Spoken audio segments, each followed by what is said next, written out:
Big news, it's official, there's a brand new governor for the central bank. The federal government has confirmed Michelle Bullock, the Deputy Governor of the RBA, will take over the reins as Governor of the Reserve Bank of Australia in September.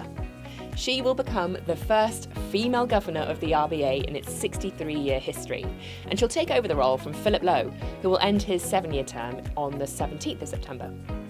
Prime Minister Anthony Albanese and Treasurer Jim Chalmers both stated that she was the right person for the job.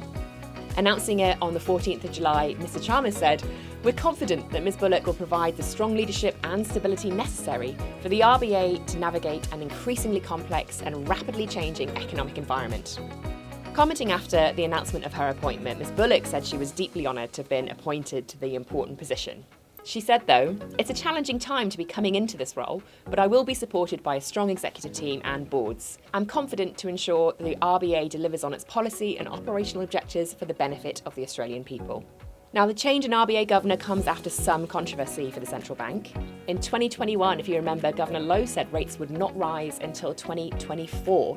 But after the Ukraine invasion and escalating inflation, he started a rapid rate hiking cycle in 2022, 2 years earlier than expected, leaving a lot of pain for mortgage holders. But the outgoing governor commented that the Treasurer and Prime Minister had made a first-rate appointment. He said, "I congratulate Michelle on being appointed governor.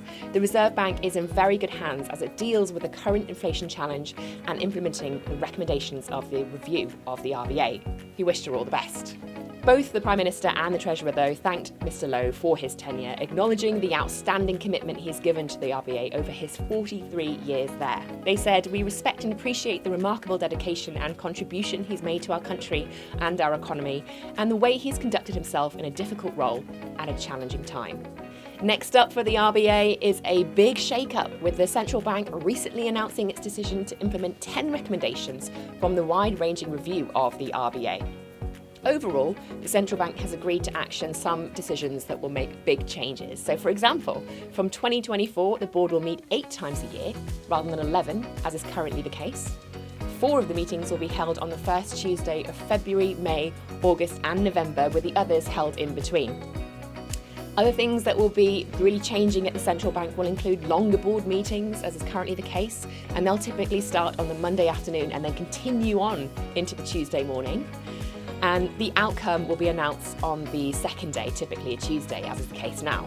There'll also be press conferences after the cash rate decisions to really help interrogate why decisions have been made.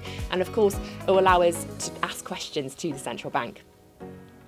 Overall, there's a lot of change coming up for the Reserve Bank, so Michelle Bullock will be very busy come September when she takes over as governor and leads the central bank into a new future. We'll be bringing you all the news on The Advisor, so do make sure you check it out and stay subscribed.